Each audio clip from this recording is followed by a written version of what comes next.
அஸ்மத் குருபியோ நமக.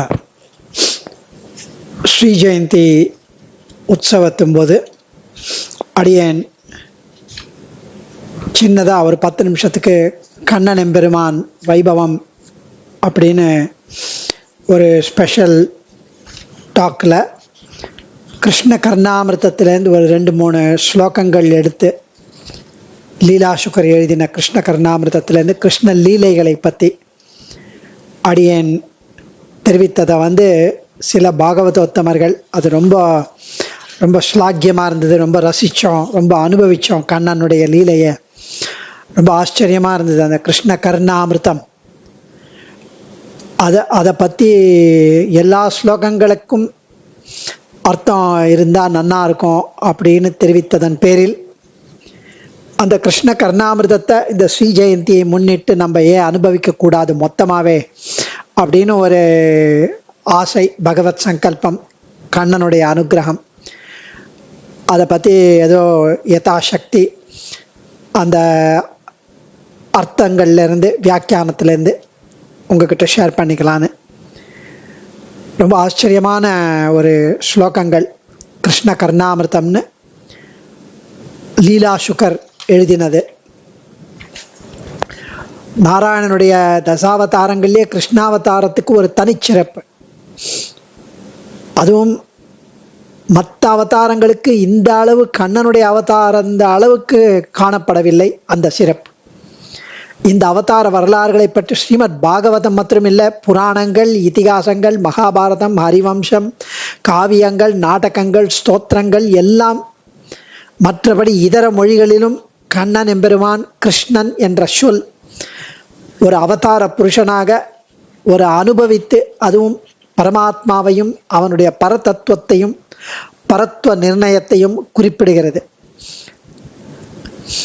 இந்த கிருஷ்ணன் கண்ணன் அப்படின்னு சொன்னாலே நம்முடைய அன்னிக்கும் அமுதூரும் நம் நாவுக்கேன்னு ஒரு இனிமை நம்ம நாவில் ஏற்படுறது. கண்ணன் கிருஷ்ணன் அப்படின்னா, கிருஷ்ணன் அப்படின்னாலே கர்ஷதி, பராசர பட்டர், ஸ்ரீ சங்கரர் இவெல்லாம் இலக்கண ரீதியாகவும் புராண ரீதியாகவும் அந்த கிருஷ்ணன் என்ற வார்த்தைக்கு சொல்ற கர்ஷதி அப்படின்னா எல்லோர் உள்ளங்களையும் ஆக்கர்ஷிப்பவன்.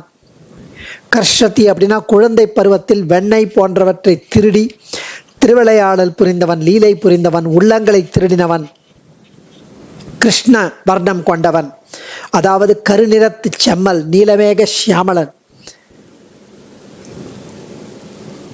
கிருஷ் பிளஸ் ந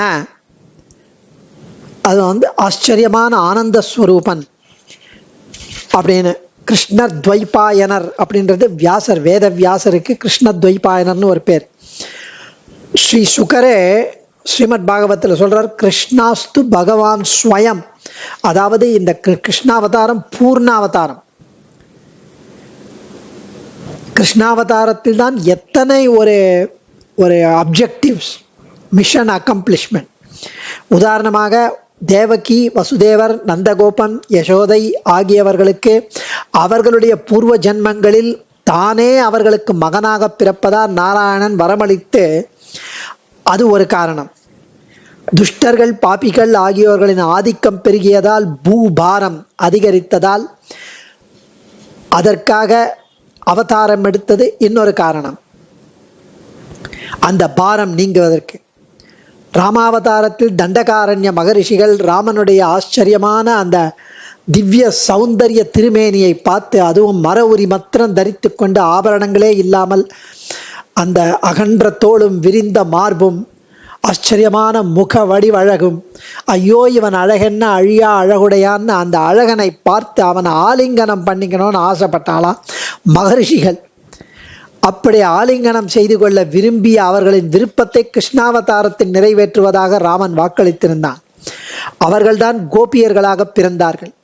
அவ்விதமே தேவர்களும் தேவமாதர்களும் ஆயர்பாடியில் கோபியர்களாக பிறந்தார்கள்னு சொல்லுவான். நாராயண பட்டத்திரி நாராயணத்தில் உபனிஷத்துகளே ஆயர்பாடி சுந்தரிகளாக அவதரித்தார்கள் என்றும் கூறியிருக்கிறார். இப்படி அது ஒன்று. இவர்கள் அனைவருக்கும் நண்பன், உறவினன், காதலன் போன்ற உறவுகளை மேற்கொண்டு கிருஷ்ணன் அவர்களுக்கு பரமானந்தத்தை அளித்தான். கம்சன், ஜராசந்தன், சிசுபாலன், தந்தவக்தன், கேசி, சகடன், பிரலம்பன், பூதனை, மல்லன், சாணூரன், முஷ்டிகன், அத்தனை துஷ்டர்களையும் அழிப்பதற்காக, துஷ்ட நிகிரகம் பண்ணுவதற்காக தோன்றியவன். தர்மபுத்திரர், அக்ரூரர், உத்தவர் போன்ற சிஷ்டர்களை காப்பதற்காக தோன்றியவன். சிஷ்ட பரிபாலனம், துஷ்ட நிகிரகம்.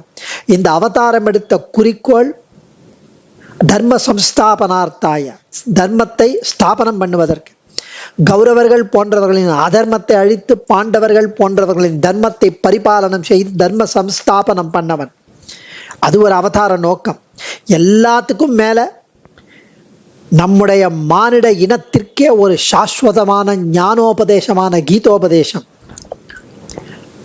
இதை போல இன்னும் எத்தனையோ கண்ணனுடைய அவதாரத்துல.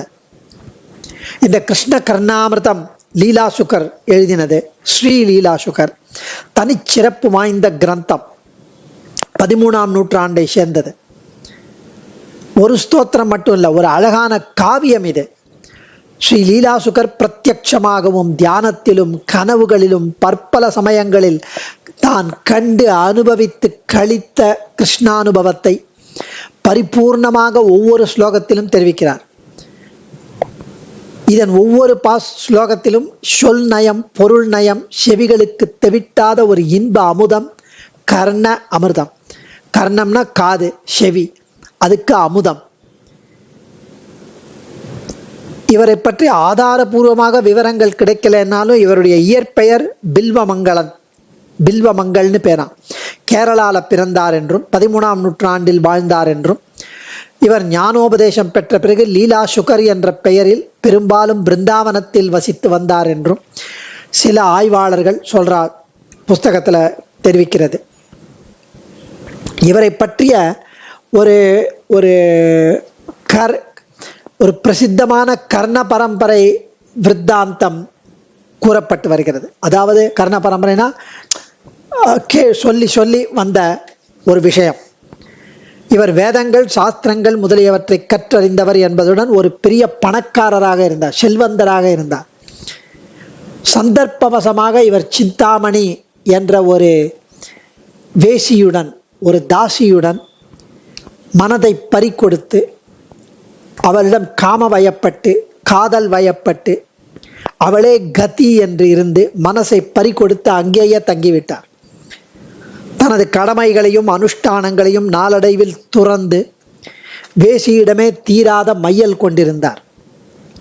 ஒரு சமயம் எங்கேயோ வெளியில போயிட்டு வரும்போது விடாத மழை கொட்டு கொட்டுன்னு கொட்டுறது, எங்கும் வெள்ளம், இரவு வேளை, கும்மிருட்டு.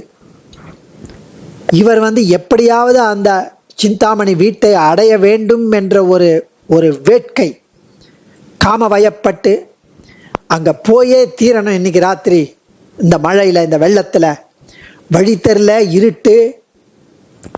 அப்போ அந்த நீர்ல வெள்ளம் மாற அளவுக்கு வெள்ளம் போயிட்டு இருக்கு, அடிச்சுன்னு போற அளவு. அந்த வெள்ளத்துல ஒரு கட்டை ஒண்ணு வந்திருந்தது, மிதந்து வந்திருந்தது. அந்த கட்டையை பிடித்து கொண்டே அந்த கரைக்கு சேர்ந்தார். அந்த கரைக்கு திரும்பி பார்த்தா அது கட்டை இல்லை, அது ஒரு பிணம். அந்த பிணத்தின் மேல் ஒரு தோணியாக, படகு மாதிரி அதை உபயோகித்து அவள் இருக்கும் அந்த கரைக்கு விட்டார். அவள் வீடு தேடி வீடுக்கு வந்ததும் எங்க கீழே அப்படியே தாப்பால் போட்டிருக்கு, கதவு தட்டினா கேட்கல, இருட்டு. அவள் தூங்கிவிட்டாள் மேல் மாடத்தில், மாடியில. ஸோ பில்வமங்கள் மனம் தளராது பக்கத்தில் இருக்கிற மரத்தில் ஏறி, அங்க மரத்தில் ஒரு விழுது மாதிரி, ஒரு கயிறு மாதிரி ஒன்று தொங்கி இருந்தது. அதை பிடித்து கொண்டு ஏறினார். ஏறி கலையில போய், கலையிலேருந்து அவ மாடிக்கு, பால்கனிக்கு குதிக்கிறதுக்கு, பால்கனியில் குதிச்சுட்டு திரும்பி பார்த்தா அந்த கிளை நழுவி போகிறது. அது என்னன்னா ஒரு பாம்பு. அப்போதான் அவருக்கு தூக்கி வாரி போட்டது. பிணத்து மேலே பாம்பை பிடிச்சி மேலே ஏறி அவளை மேல் மாடத்திலிருந்து உள்ள அந்த கதவை திறந்து உள்ளே போய் அவளை தூக்கத்திலிருந்து எழுப்பி, தான் எவ்வளவு கஷ்டப்பட்டு உன்னிடம் வந்திருக்கிறேன் பாத்தியா, உன்னை பார்க்கணும்னு என்று கூறினார். அப்போ பில்வமங்களிடம் அந்த சிந்தாமணி சொல்றா, இவ்வளவு தீவிரமான ஒரு காதல் வயப்பட்டு பிரீத்தியுடன் என் மீது வைத்திருக்கும் தாங்கள் இதுல 100ல் 1 பங்கு 1000ல் 1 பங்கு இந்த காதலை, இந்த பிரீத்தியை சிறிதளவாவது பகவானிடம் கொண்டிருந்தால் எப்படிப்பட்ட உத்தம கதி உங்களுக்கு கிடைத்திருக்கும் யோசிச்சு பாருங்க. கேவலம் ஒரு மனுஷ உடம்புக்காக இப்படி வந்தீங்களே அப்படின்னு அவ சொன்னதும், அவள் தாசியாக இருந்தாலும் பகவானிடம் தீவிர பக்தி கொண்டவள். அவள் வார்த்தைகளை கேட்ட அது அவருக்கு அப்படியே சுரீர்னு சுட்டது, ஞானோதயம் ஏற்பட்டது. அது அவர் வாழ்க்கையில் ஒரு திருப்பு முனையாகவே அவள் அறிவுரைப்படி அங்கிருந்த சோமகிரி என்ற மகானிடம் சென்று அவரிடம் முறையாக ஞானோபதேசம் பெற்று கிருஷ்ணனின் தீவிர பக்தரானார். அதற்கு பிறகு பிருந்தாவனம் சென்று அங்கு அவருக்கு பல சாதுக்களுடன் சத்துக்களுடன் ஞானிகளுடன் அடியார்களுடன் சத்சங்கம் ஏற்பட்டு தீவிர கிருஷ்ண பக்தியில் ஈடுபட்டு வெறி தீவிரமான தியானத்தில் ஈடுபட்டு பல தடவைகள் கிருஷ்ணன் அவருக்கு பிரத்யட்சமாகி திவ்ய தரிசனம் கொடுத்தார். அந்த அனுபவங்களை தொகுத்து கிருஷ்ண கர்ணாமிர்தம் என்ற அற்புத கிரந்தத்தை இயற்றினார். இந்த கிரந்தத்தில் கிருஷ்ணனின் லீலைகள் சுகபிரம்மம் பாகவதத்தில் வர்ணித்த வகையில் இருப்பதால் அவருக்கு லீலா சுகர் என்ற காரண பெயர் ஏற்பட்டது. சிந்தாமணி என்ற அந்த தாசிக்கு தனது நன்றியை கூறும் விதமாக அவள் பெயரை மறைமுகமாக முதல் ஸ்லோகத்திலேயே குறிப்பிட்டிருக்கிறார். இதுல இருக்கிற ஸ்லோகங்கள் ஒவ்வொன்றும் தனித்தனி ஆனவை. அதனால இது ஒரு தொடர்ச்சியா இந்த ஸ்லோகம் கேட்டா இந்த ஸ்லோகம் கேட்டாதான் அடுத்த ஸ்லோகம் புரியும் அப்படின்னு கதை மாதிரி எல்லாம் கிடையாது. எந்த ஸ்லோகத்தை எடுத்தாலும் அவ்வளவு ஆச்சரியமான கண்ணன் அனுபவம். அப்படியே அமிழ்ந்து கண்ணனுடைய பக்தியில் அனுபவத்தில் அமிழ்ந்து அனுபவிக்கலாம். ஒவ்வொரு ஸ்லோகத்திலும் கரும்பில் எந்த கணுவை வெட்டி சுவைத்தாலும் அது இனிப்பு தான். அதுபோல திடீர்னு 85வது ஸ்லோகம் நீங்க கேட்டா கூட அழகா இருக்கும். அதை கேட்டு முதல் ஸ்லோகத்தை படிச்சாலும் அழகா இருக்கும். அந்த மாதிரி ரொம்ப ஆச்சரியமா பல ஸ்லோகங்களில் ஒரே கருத்து, கண்ணனுடைய அனுபவம், அழகு, நாட்டினஸ், லீலை திரும்ப திரும்ப வந்தாலும் இது புனருக்தி தோஷம் வராது. ஏன்னா பக்தி பரவசத்தாலும் உணர்ச்சி மேலிட்டாலும் பகவானின் லீலைகளை எத்தனை தடவை கூறினாலும் எங்கனம் சொல்லினும் இன்பம் பயக்குமேனு அவைகளை திகட்டாத தீங்கனி சுவைகள். பல இடங்களில் வர்ணனைகள் கொஞ்சம் விரசமாக இருப்பதாக சிலர் நினைப்பர். தவறு. கண்ணனுடைய ராசலீலை விரசமா? நாயகன் நாயகி பாவம் என்பது பக்தி கண்ணோட்டத்தில் விரசம் என்பது துளி கூட கிடையாது. வாஸ்தவத்துல பரமாத்மாவுக்கும் ஜீவாத்மாவுக்கும் இருக்கும் ஒரு நெருக்கமான உறவே நாயக நாயகி பாவம் தான். இந்த கண்ணோட்டத்தில் ராசலீலை, கோபி வஸ்திராபரணம் இதெல்லாம் தெய்வீக லீலைகள். அதை அப்படி புரிஞ்சுக்கணும். இதை பத்தியே நம்ம ஒரு தடவை அனுபவிச்சோம். ரசம், விரசம், சரசம்.